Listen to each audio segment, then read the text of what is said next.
ಸ್ಪಂದನ ಟಿವಿಯ ಸಮಸ್ತ ವೀಕ್ಷಕ ಬಾಂಧವರಿಗೆ ನಮಸ್ಕಾರ. ಪ್ರತಿಭೆಯ ಪ್ರತಿಹೆಜ್ಜೆ ವಿಶೇಷ ನೇರ ಪ್ರಸಾರ ಕಾರ್ಯಕ್ರಮಕ್ಕೆ ಸ್ವಾಗತ. ನಾನು ಕುಮಾರ್ ವಿಟ್ಲ. ಪ್ರತಿಭೆ ಅನ್ನೋದು ಎಲ್ಲರಲ್ಲೂ ಇರುತ್ತೆ, ಆದರೆ ಪ್ರತಿಭೆಯ ಬೆನ್ನಟ್ಟಿ ಸಾಧನೆಯ ಶಿಖರ ಏರುವವರು ಅಥವಾ ಆ ರೀತಿಯ ಪ್ರಯತ್ನವನ್ನು ಮಾಡುವವರು ಬಹಳಷ್ಟು ಕಡಿಮೆ ಮಂದಿ ಇರ್ತಾರೆ. ಆ ಪ್ರಯತ್ನವನ್ನು ಮಾಡುವವರಿಗೆ ಪ್ರತಿ ಪ್ರಯತ್ನದಲ್ಲಿ ಅವರಿಗೆ ಸಿಗುವಂಥ ಅನುಭವಗಳು ಹೇಗಿರ್ತವೆ, ಸೋಲು ಸವಾಲಿನ ಪಾಠ ಹೇಗಿರ್ತವೆ, ಅಥವಾ ಖುಷಿಯ ಸಂತಸದ ಕ್ಷಣಗಳು ದಿನಗಳು ಹೇಗಿರ್ತವೆ, ಎಲ್ಲವೂ ಕೂಡ ಕುತೂಹಲದ ವಿಚಾರವಾಗಿ ನಮ್ಮ ಕಣ್ಣೆದುರಲ್ಲಿ ನಿಲ್ತದೆ.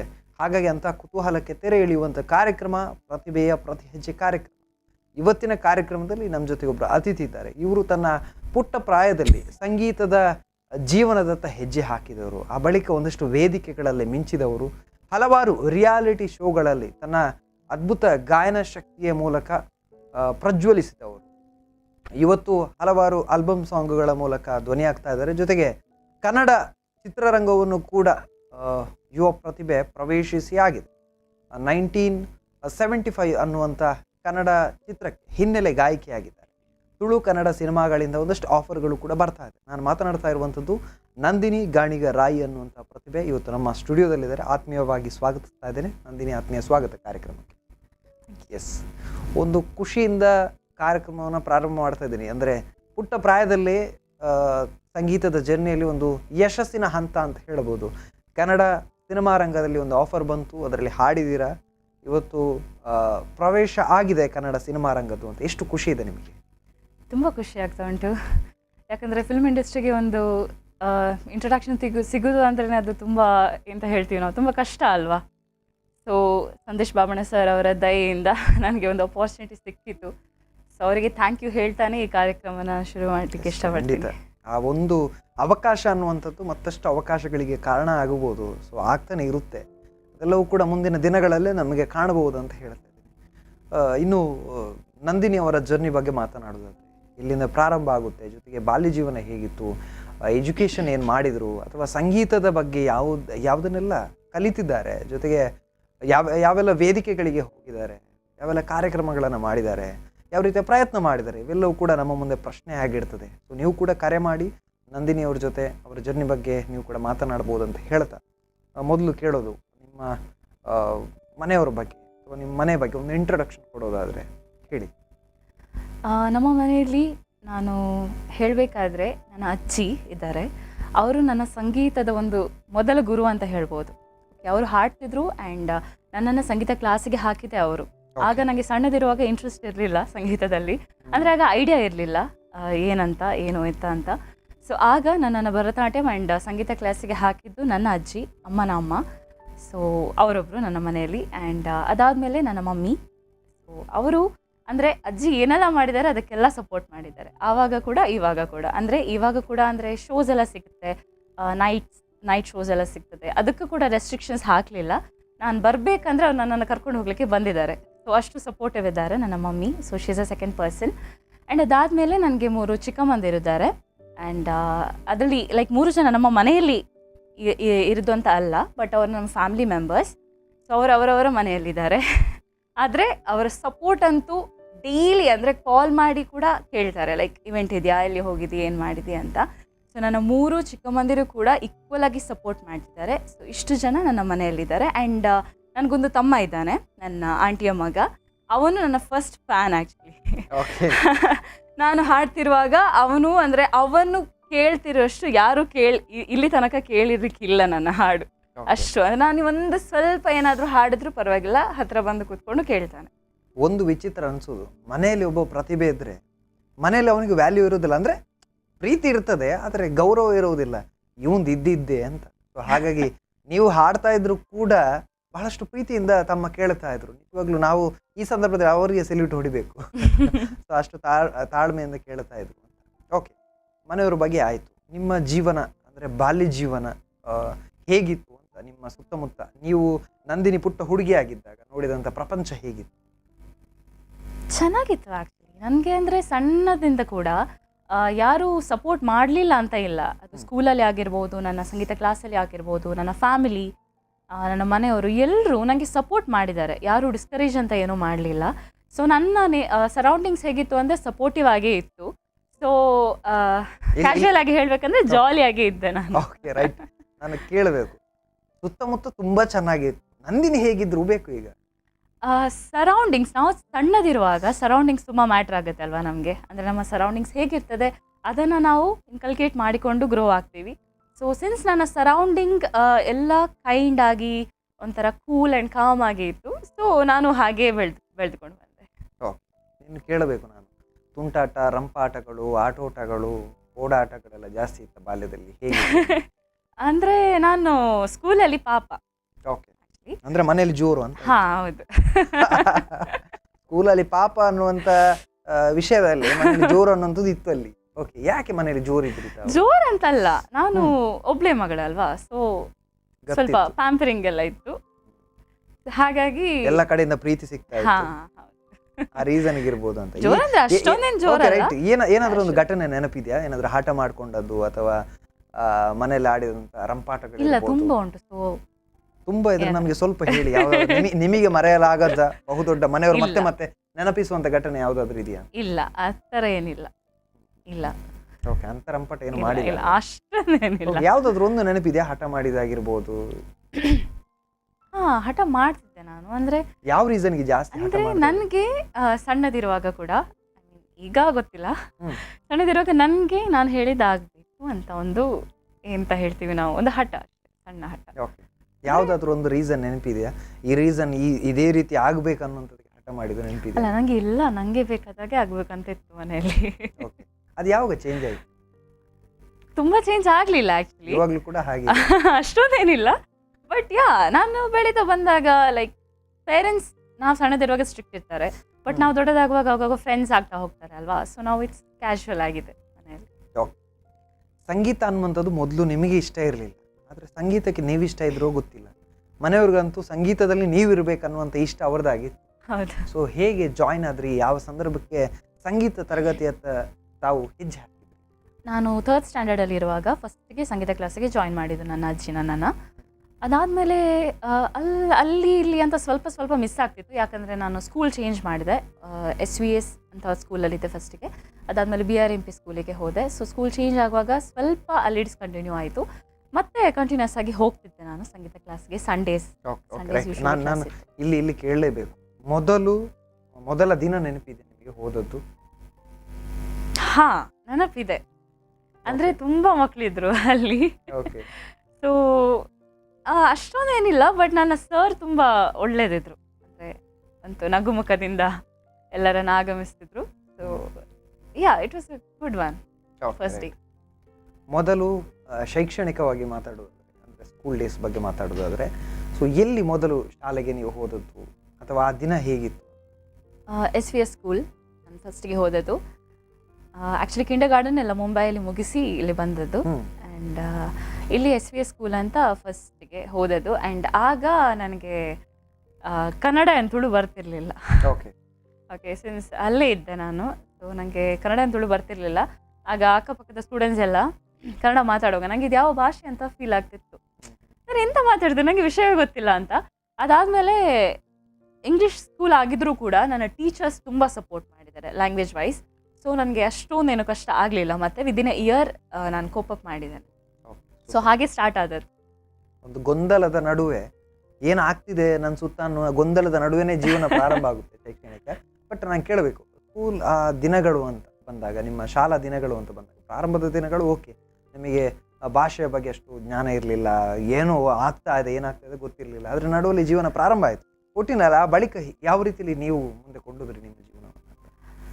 Studies wise and school wise ಹೇಳಬೇಕಿದ್ರೆ, ನನಗೆ ಫ್ರೆಂಡ್ಸ್ ಸಿಕ್ಕಿದವರೆಲ್ಲ ನನ್ನ ಥರದವರೇ ಇದ್ದರು. ಅಂದರೆ ಒಂದ್ಸಲ ಜಾಲಿಯಾಗಿ ಚಿಲ್ಲಾಗಿದ್ದರು ಎಲ್ಲರೂ. ಸೊ ಅಷ್ಟೊಂದೇನು ಕಷ್ಟ ಆಗಲಿಲ್ಲ, ಫ್ರೆಂಡ್ಸ್ ಜೊತೆ ಏನು ಮಿಂಗಲ್ ಆಗಲಿಕ್ಕೆ ಏನು ಕಷ್ಟ ಆಗಲಿಲ್ಲ. ಆ್ಯಂಡ್ ಟೀಚರ್ಸ್ ಕೂಡ, ನನ್ನ ಸುತ್ತಮುತ್ತಲಿನ ಟೀಚರ್ಸ್ ಯಾರೆಲ್ಲ ಇದ್ದರು ಅವರು ಸಪೋರ್ಟ್ ಮಾಡ್ತಿದ್ರು, ಎಜುಕೇಷನ್ ವೈಸ್ ಕೂಡ ಆ್ಯಂಡ್ ಇವನ್ ಟ್ಯಾಲೆಂಟು ಕೂಡ. ಅಂದರೆ ನನಗೆ ನನ್ನ ಸ್ಕೂಲಲ್ಲಿ ಸಪೋರ್ಟ್ ಸಿಗ್ತಿತ್ತು ನನ್ನ ಟ್ಯಾಲೆಂಟಿಗೆ. ಅಂದರೆ ಐ ರಿಮೆಂಬರ್, ಒಂದು ನೆನಪಿದೆ ನನಗೆ, ಒಂದು ಸಿಂಗಿಂಗ್ ಕಾಂಪಿಟೇಷನ್ ಇತ್ತು. ಆಗ ನನಗೆ ಬರಲಿಕ್ಕಾಗಲಿಲ್ಲ ಒಂದು ಜ್ವರದಿಂದ, ಬಟ್ ನನ್ನ ಮ್ಯಾಮ್ ಕಾಲ್ ಮಾಡಿ ಹೇಳಿದ್ದಾರೆ ಅಟ್ಲೀಸ್ಟ್ ಒಂದು ಹಾಡಿಗೆ ಬಂದು ಹೋಗಲಿ ಅವಳು ಅಂತ. ಅಷ್ಟು ಸಪೋರ್ಟಿವ್ ಇದ್ರು ನನ್ನ ಟೀಚರ್ಸ್ ಕೂಡ right from school. Veera miss ಅಂತ, ಈಗ SVS ಅಲ್ಲಿ ಇದ್ರು ಅವರು ಮುಂಚೆ. ಸೊ ಇವಾಗಲೂ ಕೂಡ ನಿಮಗೆ ನೆನಪಿದೆ, ಜ್ವರದಲ್ಲಿದ್ರು ಕೂಡ ನೀವು ಹೋಗಿದ್ದೀರಾ ಹಾಡ್ಲಿಕ್ಕೆ ಆ ಸಂದರ್ಭಕ್ಕೆ? ಹೋಗಿದ್ದೇನೆ ನಾನು. ಏನಾಯ್ತು? ಅದು ಸಿಗ್ತಾ ಇತ್ತು, ಸ್ಕೂಲಲ್ಲೆಲ್ಲ ಪ್ರೈಸ್ ಸಿಗ್ತಾ ಇತ್ತು. Okay, right. ಸೊ ಮೊದಲು ಹಾಡಿದಂಥ ಹಾಡುಗಳು ಅದು ಜಾಸ್ತಿ ರಿಪೀಟ್ ಆಗ್ತಾ ಇರ್ತದೆ, ಇವಾಗ ನೀವು ಚೇಂಜಸ್ ಮಾಡ್ತಾ ಇರ್ಬೋದು. Okay, right. ಒಂದು ಪ್ರಥಮ ಕರೆ ಇದೆ ಕಾರ್ಯಕ್ರಮ. ಹಲೋ, ನಮಸ್ತೆ. ತಮ್ಮ ಹೆಸರು, ಎಲ್ಲಿಂದ ಕರೆ ಮಾಡ್ತಾ ಇದ್ದೀರಾ? ಇಲ್ಲಿ ಬೆಂಗಳೂರಿಂದ ಮನೀಶ್ ಅಂತ ಹೇಳಿ. ಓಕೆ, ಬ್ಯಾಂಗ್ಳೂರಿಂದನಾ? ಸರ್. ಓಕೆ, ಮಾತಾಡಿ ಮನೀಶ್ ಅವರೇ. ಹಲೋ. ಹಲೋ, ಮಾತಾಡಿ Manish. Okay. Hello hello hello. Hi Nandini, hi. ಹೇಗಿದ್ದೀರಾ? ನಾನು ಚೆನ್ನಾಗಿದ್ದೀನಿ, ನೀವು ಹೇಗಿದ್ದೀರಾ? Super, thank you for calling. Okay, ತುಂಬಾ ಖುಷಿ ಆಗ್ತಿದೆ ಆ ಪ್ಲೇಸ್ ಅಲ್ಲಿ ನೋಡಕ್ಕೆ. ಓಕೆ, ಏನು ವಿಶ್ ಮಾಡ್ತೀರಾ ಸರ್? ಎಲ್ಲ sir, best singing talent and dancing talent ಎಲ್ಲ ಇದೆ. ತುಂಬಾ ಖುಷಿ ಆಗ್ತಿದೆ ಆ ಪ್ಲೇಸ್ ಅಲ್ಲಿ ಕೊಡ್ತಿರಲ್ಲ. ಖಂಡಿತ ಸರ್, ನಿಮ್ಮ ವಿಶಸ್ ಜೊತೆಗೆ ಸಪೋರ್ಟ್ ಅವ್ರ ಜೊತೆ ಯಾವತ್ತೂ ಇರ್ಲಿ. ಓಕೆ ಸರ್, ಇನ್ನು ಕೀಪ್ ಡೂಯಿಂಗ್ ಅಂತ ಹೇಳ್ತೀನಿ. Wishes. Thank you Manish, thank you. ಧನ್ಯವಾದ ಸರ್. ಬಹಳಷ್ಟು ಪ್ರೀತಿ ಇಟ್ಟು ಕರೆ ಮಾಡಿದ್ರು, ವಿಶ್ ಮಾಡಿದ್ರು, ಇನ್ನಷ್ಟು ಬೆಳೀತಾ ಇರಲಿ, ಮುಂದೆ ಹೋಗ್ತಾ ಇರಲಿ ಅಂತ. Okay, right. ಸೊ ಈಗಾಗಲೇ ನಾವು ನಿಮ್ಮ ಬಾಲ್ಯ ಜೀವನ, ಅದರ ಜೊತೆಗೆ ಶಾಲಾ ಜೀವನದ ಬಗ್ಗೆ ಮಾತನಾಡ್ತಾ ಇದ್ವಿ. ಸಿಂಗಿಂಗ್ ಕ್ಲಾಸ್ ಜಾಯಿನ್ ಆದರೆ ಈ ಕಡೆ ಸ್ಕೂಲ್ ಡೇಸ್ ಕೂಡ ತುಂಬ ಚೆನ್ನಾಗಿತ್ತು ಅಂತ. ನಿಮ್ಮ ಸುತ್ತಮುತ್ತ ಇರುವಂಥ ಲೆಕ್ಚರರ್ಸ್, ಟೀಚರ್ಸ್ ಇರ್ಬೋದು, ಅಥವಾ ಆ ಸಂದರ್ಭಕ್ಕೆ ಸಿಕ್ಕಂಥ ಫ್ರೆಂಡ್ಸ್ ಇರ್ಬೋದು, ಎಲ್ಲರೂ ಕೂಡ ತುಂಬ ಸಪೋರ್ಟಿವ್ ಇದ್ರು ಅಂತ. ಅದ್ರ ನಡುವೆ ನೀವು ಹೇಳಿದ್ರೆ ಜ್ವರದಲ್ಲಿದ್ರು ಕೂಡ ಸ್ಕೂಲಿಗೆ ಕರಿತಾ ಇದ್ರು ಸಿಂಗಿಂಗ್ಗೋಸ್ಕರ. ಅಂದರೆ ಆವಾಗಲೇ ನೀವೊಬ್ಬ ಸಿಂಗರ್ ಅಂತ ಗುರುತಿಸ್ಕೊಂಡಿದ್ರ ಅಂತ? ಆವಾಗ ಇದ್ದೆ, ಬಟ್ ಡಿಸಪಾಯಿಂಟ್ಮೆಂಟ್ ಆದದ್ದು ನಾನು PUC ಗೆ ಬಂದ ಮೇಲೆ. ಓಕೆ, ಅಲ್ಲಿವರೆಗೂ ಕೂಡ ಚೆನ್ನಾಗಿತ್ತು. 10th ತನಕ ಅಂದರೆ ಸ್ಟ್ರೆಂತ್ ಎಲ್ಲ ಅಷ್ಟೊಂದು ಇರೋದಿಲ್ಲ ಅಲ್ಲ ಸ್ಕೂಲಲ್ಲಿ. ಸೊ ಅಲ್ಲಿ ಬೇರೆ ಕಾಂಪಿಟೇಷನ್ಸ್ಗೆ ಹೋಗೋದಿದ್ರು, ನನ್ನನ್ನು ಸೆಲೆಕ್ಟ್ ಮಾಡ್ತಿದ್ರು ಇಂಟರ್ ಸ್ಕೂಲ್ ಕಾಂಪಿಟೇಷನ್ಸ್ಗೆಲ್ಲ. ಸೊ ಆಗೊಂದಿತ್ತು, ನಾನು ಸಿಂಗರ್ ಅಂತ ಒಂದು ಫೀಲ್ ಇತ್ತು. ಬಟ್ ಟ್ರ್ಯಾಕ್ ಸಿಂಗಿಂಗ್ ಎಲ್ಲ ಆಗ ಗೊತ್ತಿರಲಿಲ್ಲ ನನಗೆ. ಹೀಗೆ ಹಾಡ್ತೀವಲ್ಲ, ವಿದೌಟ್ ಟ್ರ್ಯಾಕ್ ಹಾಡ್ತೀವಲ್ಲ, ಹಾಗೆ ಹಾಡ್ತಿದ್ದೆ. ಯಾವುದು ಜಾಸ್ತಿಯಾಗಿ ಚೂಸ್ ಮಾಡ್ತಾ ಇದ್ರಿ ವಿದೌಟ್ ಟ್ರ್ಯಾಕ್ ಹಾಡುವಾಗ ಅಂತ?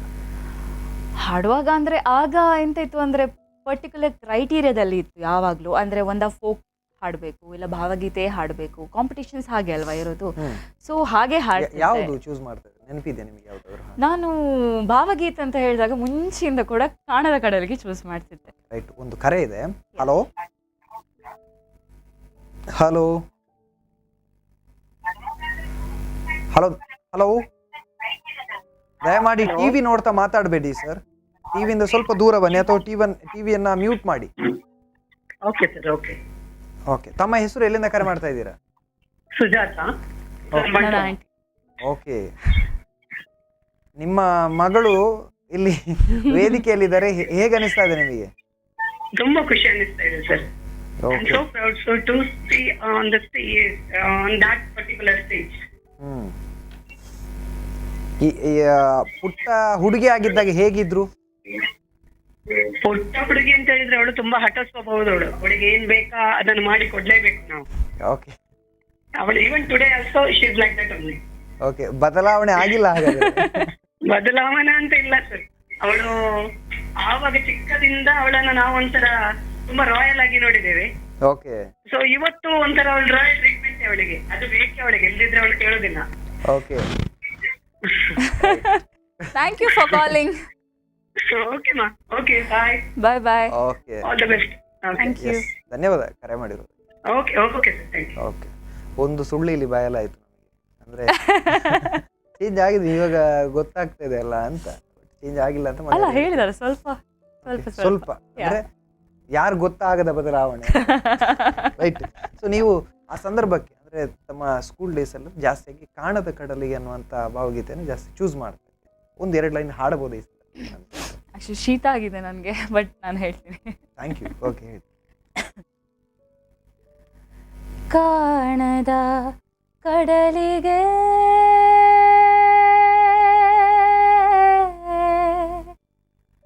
ಹಂಬಲಿಸಿದೆ ಮನ, ಕಾಣದ ಕಡಲಿಗೆ ಹಂಬಲಿಸಿದೆ ಮನ, ಕಾಣದ ಕಡಲಿಗೆ ಹಂಬಲಿಸಿದೆ ಮನ, ಕಾಣಬಲ್ಲೆನ ಒಂದು ದಿನ ಕಡಲನು ಬಲ್ಲೆನ ಒಂದು ದಿನ ಕಾಣದ ಕಡಲಿಗೆ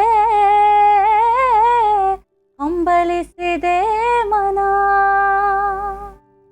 ಓಕೆ, ಸೂಪರ್. ಒಂದು ನಾನು ಕೇಳಬೇಕು, ಇಷ್ಟೆಲ್ಲ ಅಂದರೆ ರಾಗಗಳಾಗಿರ್ಬೋದು ಅಥವಾ ಅದನ್ನು ಆ ರೀತಿ ಮಾಡ್ಯುಲೇಷನ್ ಮಾಡುವುದಕ್ಕೆ ನಿಮಗೆ ಸಂಗೀತ ತರಗತಿಗಳು ತುಂಬ ಶಕ್ತಿ ಕೊಡ್ತಾ ಹೇಗೆ ಅಂತ?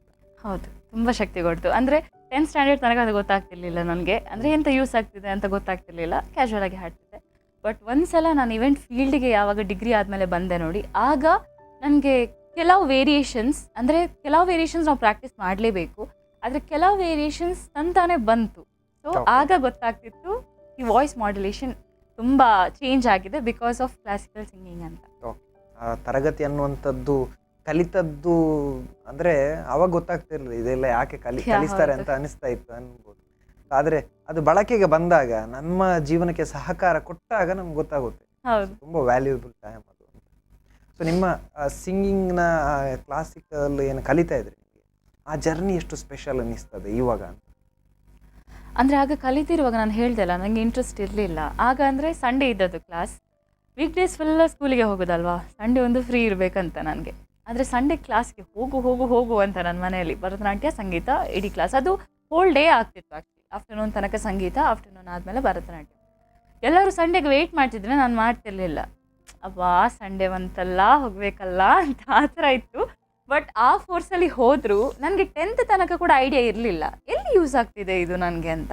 ಬಟ್ ಅದೇ ಹೇಳ್ದಲ್ಲ, ಇವೆಂಟಿಗೆ ಬಂದಾದಮೇಲೆ ಕೆಲವು ಸಾಂಗ್ಸ್ ನನಗೆ ಹಾಡ್ಲಿಕ್ಕೆ ಆಗೋದಿಲ್ಲ ಅಂತ ಅಂದ್ಕೊಂಡ ಕೆಲವು ಸಾಂಗ್ಸನ್ನು ಹಾಡಿದಾಗ ನನಗೆ ಅನ್ನಿಸ್ತಿತ್ತು ಕ್ಲಾಸಿಕಲ್ ನನ್ನ ವಾಯ್ಸನ್ನು ತುಂಬ ಚೇಂಜ್ ಮಾಡಿದೆ, ತುಂಬ ಹೆಲ್ಪ್ ಆಗಿದೆ. ಓಕೆ, ಯಾರಿಗೆ ಥ್ಯಾಂಕ್ಸ್ ಹೇಳ್ತೀರಾ ಹಾಗಾದರೆ ಈ ಒಂದು ವಿಷಯದಲ್ಲಿ ನಾನು ನನ್ನ ಅಜ್ಜಿಗೆ ಥ್ಯಾಂಕ್ಸ್ ಹೇಳ್ತೇನೆ. ಬಿಕಾಸ್ ಅವರು ಕ್ಲಾಸಿಗೆ ಹಾಕ್ತಾ ಇಲ್ಲದೆ ಇದ್ದಿದ್ರೆ ಆ್ಯಂಡ್ ನನ್ನ ಮನೆಯವರು ನನಗೆ ಸಪೋರ್ಟ್ ಮಾಡ್ತಾ ಇಲ್ದಿದ್ರೆ ನಾನು ಕಂಟಿನ್ಯೂ ಮಾಡಲಿಕ್ಕೆ ಸತ್ಯವಾಗ್ಲೂ ಆಗ್ತಾ ಇರಲಿಲ್ಲ. ಓಕೆ, ನಿಮ್ಮ ಆಟದ ಥರ ಅವರು ಕೂಡ ಕುಣಿತಾ ಇದ್ರೆ ಎಷ್ಟೊತ್ತಿಗೆ ನೀವು ಕ್ಲಾಸಿಗೆ ಹೋಗ್ತಾ ಇರಲಿಲ್ಲ, ಈ ಜರ್ನಿ ಅನ್ನೋಂಥದ್ದು ಇಷ್ಟು ಒಳ್ಳೆಯದರಲ್ಲಿ ಮುಂದೆ ಹೋಗ್ತಾ ಇರಲಿಲ್ಲ ಅಂತ ತಾವೇ ಹೇಳ್ತಾ ಇದ್ದೀರಾ. ಮಾತಾಡಬೇಕು, ನಂದಿನಿ ಗಾಣಿಗ ಅನ್ನುವಂಥ ಪ್ರತಿಭೆ ಇವತ್ತು ಒಬ್ಬ ಕನ್ನಡ ಚಿತ್ರರಂಗ ಪ್ರವೇಶ ಮಾಡಬೇಕಾದ್ರೆ ಬೇರೆ ಬೇರೆ ರೀತಿಯಲ್ಲಿ ಪ್ರಯತ್ನವನ್ನು ಮಾಡಿದ್ದಾರೆ ಅಥವಾ ತನ್ನನ್ನು ತಾನು ಗುರುತಿಸ್ಕೊಂಡಿದ್ದಾರೆ ಗಾಯನ ಕ್ಷೇತ್ರದಲ್ಲಿ. ಮಾತಾಡ್ತೀವಿ ಪುಟ್ಟ ವಿರಾಮದ ಬಳಿ.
ವಿರಾಮದ ಬಳಿಕ ಮತ್ತೆ ಪ್ರತಿಭೆಯ ಪ್ರತಿ ಹೆಜ್ಜೆ ವಿಶೇಷ ನೇರ ಪ್ರಸಾರ ಕಾರ್ಯಕ್ರಮಕ್ಕೆ ಸ್ವಾಗತ. ಇವತ್ತು ನಂದಿನಿ ಗಾಣಿಗ ರಾಯ್ ಇದ್ದಾರೆ. ಗ್ರಾಮೀಣ ಭಾಗದಲ್ಲಿ ಹುಟ್ಟಿ ಬಳಿಕ ಇವತ್ತು ಚಂದನವನದಲ್ಲಿ ಚಂದವಾದಂಥ ಒಂದು ಹಾಡನ್ನು ಹಾಡಿದ್ದಾರೆ. ಇವರಿಗೂ ಬೆಳೆದಂಥ ಪ್ರತಿಭೆನಷ್ಟು ಬೆಳಿಬೇಕಿದೆ, ಪ್ರಯತ್ನಗಳು ಸಾಗ್ತಾ ಇದೆ. ಮಾತಾಡ್ತಾ ಇದ್ವಿ ಜರ್ನಿ ಹೇಗಿತ್ತು ಅಂತ, ಬಾಲ್ಯ ಜೀವನ ಇರ್ಬೋದು, ಸಂಗೀತ ತರಗತಿಗಳಿರ್ಬೋದು ಅಂತ. ಸೊ ನಂದಿನಿಯವ್ರ ಹತ್ರ ನಾನು ಮತ್ತೆ ಕೇಳಬೇಕೀಗ, ಸಂಗೀತ ತರಗತಿಯಲ್ಲಿ ಏನಾದರೂ ಸರ್ ಏನಾದರೂ ಜೋರು ಮಾಡಿದಂಥದ್ದು, ನೀವು ಮಾಡಿರೋ ತಪ್ಪನ್ನು ತಿದ್ದುವಂಥ ಸ್ವಲ್ಪ ಜೋರಾಗಿ ಹೇಳಿದಂಥದ್ದು? ನನ್ನ ಸಂಗೀತ ಸರ್ ಜೋರು ಇತ್ತು. ಮತ್ತೆ ಯಾವಾಗ ಪಾಪ ಅಂತ ಹೇಳಿ ಅಲ್ಲ, ಅಂದ್ರೆ ನೇಚರಲ್ಲಿ ಪಾಪ, ಬಟ್ ಏನಾದರೂ ಒಂದು ನಮಗೆ ಹೇಳಿದ್ದು ಬರದೇ ಇದ್ರೆ ಜೋರು ಮಾಡ್ತೀವಿ. ಓಕೆ, ನಿಮಗೆ ತುಂಬ ನೋವಾಗಿದೆಯಾ ಆ ವಿಚಾರದಲ್ಲಿ ಯಾವತ್ತಾದರೂ? ಇಲ್ಲ. ಓಕೆ, ಇನ್ನು ಹೋಗುದಿಲ್ಲ ಅಂತ ಹಠ ಮಾಡಿದೆ ಏನಾದರೂ ಉದಾಹರಣೆ? ಇಲ್ಲ, ಆ ಥರ ಏನಿಲ್ಲ. ನಂಗೆ ಅಂದ್ರೆ ಅವರ ಮೇಲೆ ಕೋಪದಲ್ಲಿ ನಾನು ಹೋಗುದಿಲ್ಲ ಅಂತ ಹೇಳಿಲ್ಲ. ನಿಮಗೆ ಕಷ್ಟ ಆಗ್ತದೆ. ಹೌದು. ಓಕೆ ಸರ್, ಯಾವ ವಿಚಾರಕ್ಕೆ ಜಾಸ್ತಿಯಾಗಿ ನಿಮ್ಮನ್ನ ತಿದ್ದುತ್ತಾ ಇದ್ರು? ಯಾವ ಒಂದು ವಿಚಾರ ನನ್ನ ಸರ್ ನಿಮ್ಮನ್ನ ತಿದ್ದುತ್ತಾ ಇದ್ರು? ಅಂದ್ರೆ ಹಾಡುವ ಇದರಲ್ಲಿ ನಾನು ಬೆಸ್ಟ್ ಅಂತ ಹೇಳೋದಲ್ಲ, ಆದ್ರೆ ನಾನು ಅವ್ರು ಹೇಳಿದಾಗೆ ಹೇಳ್ತಿದ್ದೆ. ಅವ್ರು ಹೇಗೆ ಹೇಳಿಕೊಡ್ತಾರೆ ಅದನ್ನ ಹೇಳ್ತಿದ್ದೆ. ನನಗೆ ಸಂಗೀತ ಕ್ಲಾಸಲ್ಲೂ ನನ್ನ ಸ್ಕೂಲಲ್ಲೂ ಕಂಪ್ಲೇಂಟ್ ಇದ್ದದ್ದು ಮಾತಾಡ್ತೀನಿ ಅಂತ ಮಾತ್ರ ಸೈಡಲ್ಲಿ ಇದ್ದವ್ರ. ಅದು ಒಂದೇ. ಸಂಗೀತ ಸರ್ ಅದಕ್ಕೆ ಬೈತಿದ್ರು. ಸಂಗೀತವನ್ನ ಕೇಳುವ ಕಲಿಯುವ ಬದಲು ಪಕ್ಕದಲ್ಲಿದ್ದವ್ರ ಹತ್ರ ಮಾತಾಡೋದು ಅಂತ. ಯಾಕಾಗಿ ಮಾತಾಡ್ತಾ ಇದ್ರಿ? ಅದು ಯಾಕಾಗಿ ಮಾತಾಡ್ತಾ ಇದ್ರಿ? ಅಂದ್ರೆ ಹೀಗೆ ಯಾರಿಗೆ ಕೂತ್ಕೊಳ್ಳಿಕ್ಕಾಗ್ತದೆ, ಮಾತಾಡ್ಬೇಕು. ಇಲ್ಲೂ ಕೂಡ ಪಕ್ಕದಲ್ಲಿ ಯಾರಾದ್ರೂ ಇರ್ತಾ ಇದ್ರೆ ಇಲ್ಲೂ ಕೂಡ ಮಾತಾಡ್ತಾ ಇದ್ರೆ ಇವನೇನು ಮಾತಾಡ್ತಾ ಇದ್ದಾನೆ? ಆಕ್ಚುಲಿ ನನಗೆ ಸ್ಕೂಲಲ್ಲಿ ಇವನ್ ಕಾಲೇಜಲ್ಲಿ ನನಗೆ ಕಂಪ್ಲೇಂಟ್ ಬರ್ತಿದ್ದದ್ದು ಒಂದೇ ವಿಷಯದಲ್ಲಿ, ಹತ್ತಿರದವ್ರ ಹತ್ರ ಹಿಂದೆಯವ್ರ ಹತ್ರ ಮಾತಾಡ್ತಾರೆ ಅಷ್ಟೇ. ಓಕೆ, ಏನೇ ಇರಲಿ ಅದೆಲ್ಲ ಶಾಲಾ ಜೀವನದಲ್ಲಿ ಎಲ್ಲ ಇದ್ದದ್ದೇ. ಇನ್ನು PUC ಅಂತ ಒಂದು ಜವಾಬ್ದಾರಿಯ ಕ್ಷಣ ಬರ್ತದೆ. ಅದರ ಮುಂಚೆ ಸಿಗುವಂಥ ಜವಾಬ್ದಾರಿ 10ನೇ ಕ್ಲಾಸ್ ಇದ್ದು, 10ನೇ ಕ್ಲಾಸ್ನಲ್ಲಿ ಬಹಳಷ್ಟು ಜವಾಬ್ದಾರಿ, ಅದು ಕಲೀಲೇಬೇಕು, ಕಲಿತ ಮೇಲೆ ದೊಡ್ಡ ಸಾಧನೆ ಮಾಡ್ಬೋದು ಅನ್ನುವಂಥ ಮಾತುಗಳನ್ನು ಶಿಕ್ಷಕರು ಹೇಳ್ತಾ ಇದ್ರು. ಸೊ 10ನೇ ಕ್ಲಾಸ್ ಅನ್ನುವಂಥದ್ದು ಹೇಗೆ ಅನಿಸ್ತು ನಿಮಗೆ ಆ ಸಂದರ್ಭಕ್ಕೆ? 10ನೇ ಕ್ಲಾಸು ಅಂದ್ರೆ ಅಷ್ಟೊಂದೇನು ಕಷ್ಟ ಅಂತ ಕಲಿಕೆಗೆ ಆಗ್ಲಿಲ್ಲ. ಪ್ರೆಷರ್ ಆಗ್ತಾ ಇಲ್ಲ ಇಲ್ಲ, ಆರಾಮಾದಲ್ಲಿ ಬಿಟ್ಟಿದ್ರು. ಅಂದ್ರೆ ಮಾರ್ಕ್ಸ್ ಇತ್ತು ಸಾಧಾರಣ, ಸೊ ಅಷ್ಟೊಂದೇನು ಫೋರ್ಸ್ ಇರಲಿಲ್ಲ. Okay, right. ಸೊ ಇನ್ನು PUC ಅಂತ ಬಂದಾಗ ಏನು ಸ್ಪೆಷಲ್ ಅನ್ನಿಸ್ತು ನಿಮಗೆ PUC? ಆ್ಯಕ್ಚುಲಿ ನನಗೆ ಎಲ್ಲರಿಗೆ 10th ಸ್ಪೆಷಲ್ ಅಲ್ವಾ, ನನಗೆ PUC ಸ್ಪೆಷಲ್. ಯಾಕೆ? ಯಾಕೆಂದರೆ ಫ್ರೆಂಡ್ಸ್ನ ಲೆಕ್ಕದಲ್ಲಿ ನನಗೆ PUC ಸ್ಪೆಷಲ್. ಅಂದರೆ ನನಗೆ 10th ಫ್ರೆಂಡ್ಸ್ ಇದ್ದರು, ಬಟ್ ಕಂಟಿನ್ಯೂ ಆಗಲಿಲ್ಲ. ಅದು PUCಗೆ ಹೋದಾಗ ಬೇರೆ ಬೇರೆ ಕಾಲೇಜಸ್ಗೆ ಹೋದ್ವಿ, ಅದು ಹೋಯ್ತು. ನೀವು PUCಗೆ ಎಲ್ಲಿ ಬಂದ್ರಿ? ಸೈಂಟ್ ಅಲೋಷಿಯಸ್ ಕಾಲೇಜಿಗೆ. ಓಕೆ, ಅಲ್ಲಿ ಬರುವಾಗ ಒಳ್ಳೇದು ಕೂಡ ನಡೀತು, ಕೆಟ್ಟದ್ದು ಕೂಡ ನಡೀತು. ಅಂದರೆ ಒಳ್ಳೇದು ಅಂದರೆ ಫ್ರೆಂಡ್ಸ್ನ ಲೆಕ್ಕದಲ್ಲಿ ಹೇಳೋದಿದ್ರೆ ಆ್ಯಂಡ್ ಟೀಚರ್ಸ್ನ ಲೆಕ್ಕದಲ್ಲಿ ಹೇಳೋದಿದ್ರೆ ತುಂಬ ಸಪೋರ್ಟಿವ್ ಆದ ಕಾಲೇಜ್ ನನ್ನ ಕಾಲೇಜ್ ಸೈಂಟ್ ಅಲೋಷಿಯಸ್. ಅದು ಎಜುಕೇಷನ್ ವೈಸ್ ಆಗಿರ್ಬೋದು, ನಿಮ್ಮ ಟ್ಯಾಲೆಂಟ್ ವೈಸ್ ಆಗಿರ್ಬೋದು, ತುಂಬಾ ಸಪೋರ್ಟಿವ್ ಆಗಿದ್ದಾರೆ. ಏನಂದರೆ ನಾವು ಸರಿ ಇರಬೇಕು.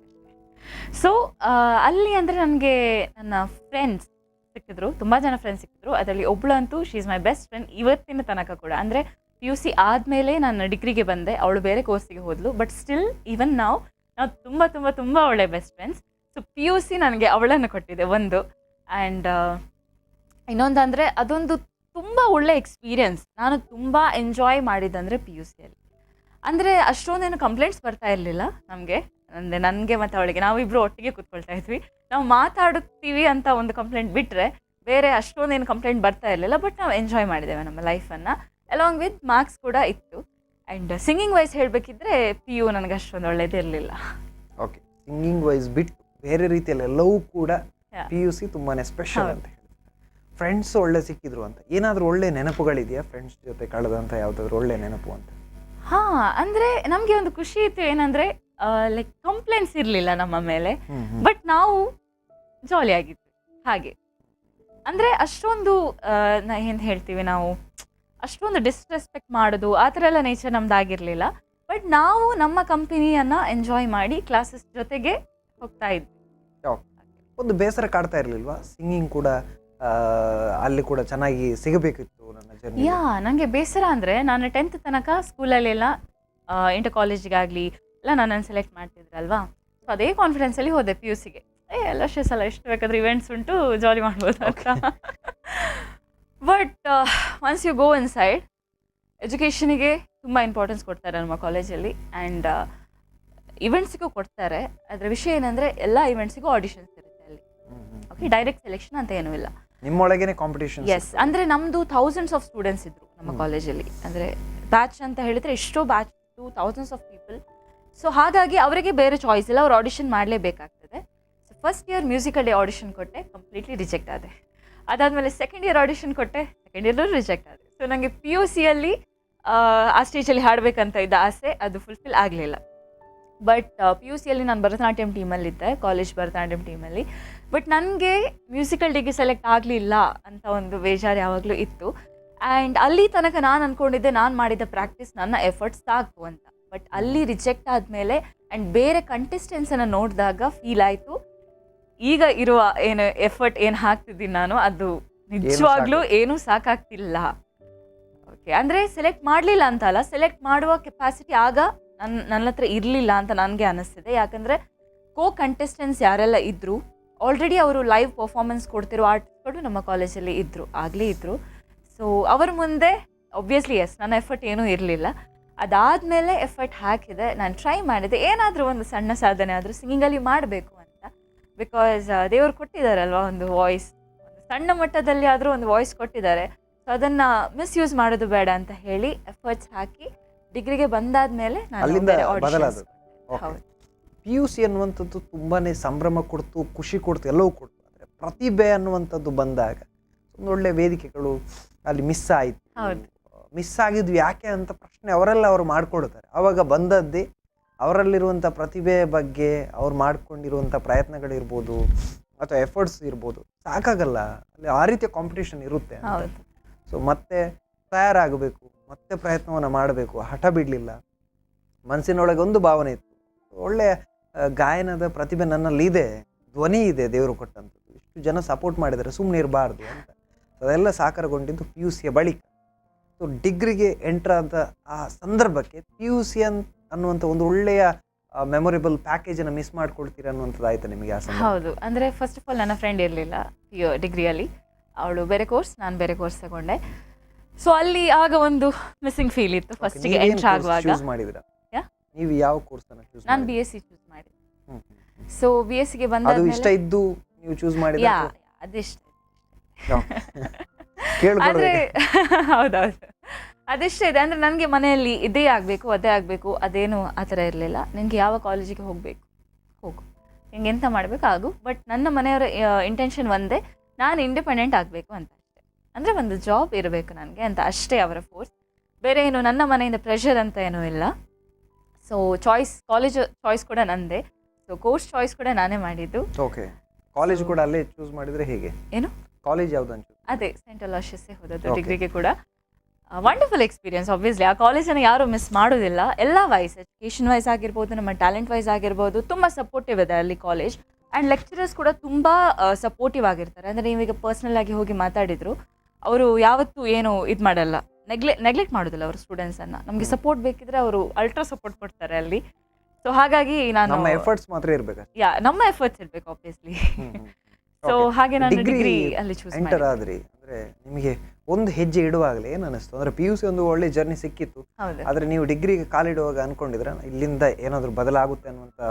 ಇಲ್ಲ, ನಾನು ಸಿಂಗಿಂಗ್ ಅಲ್ಲಿ ನನ್ಗೆ ಏನಾದ್ರು ಆಗುತ್ತೆ ಅಂತ ನಿಜವಾಗ್ಲೂ ಹೋಪ್ಸ್ ಇರಲಿಲ್ಲ. ನನಗೆ ಒಂದು ಆಸೆ ಇತ್ತು, ಒಂದು ಲೈವ್ ಶೋಸಿಗೆ ಹೋಗಿ ಹಾಡಬೇಕು, ಒಂದು ಸ್ಟುಡಿಯೋದಲ್ಲಿ ಹಾಡಬೇಕು ಅಥವಾ ಒಂದು ಆರ್ಕೆಸ್ಟ್ರಾದಲ್ಲಿ ಹಾಡಬೇಕು, ತುಂಬ ಆಸೆ ಇತ್ತು. ಬಟ್ ನನಗೆ ಅಲ್ಲಿ ಆಪರ್ಚುನಿಟಿ ಕೂಡ ಇರಲಿಲ್ಲ PU ಆದಮೇಲೆ. ಸೊ ಡಿಗ್ರಿಗೆ ಹೋಗುವಾಗ ನಾನು ಅಂದ್ಕೊಂಡಿದ್ದೆ, ಅಂದರೆ PU ಅಲ್ಲೇ ಅಷ್ಟು ಟ್ಯಾಲೆಂಟೆಡ್ ಪೀಪಲ್ ಇದ್ದರು, ಇನ್ನು ಡಿಗ್ರಿಯಲ್ಲಿ ಆಬ್ವಿಯಸ್ಲಿ ಇನ್ನೂ ಜಾಸ್ತಿ ಸ್ಟೂಡೆಂಟ್ಸ್ ಇರ್ತಾರೆ ಅಲ್ವಾ. ಸೊ ಅದೇನು ಹೋಪ್ಸ್ ಇರಲಿಲ್ಲ. ಬಟ್ ನಾನು ಟ್ರೈ ಮಾಡಿದೆ ಅಷ್ಟೇ.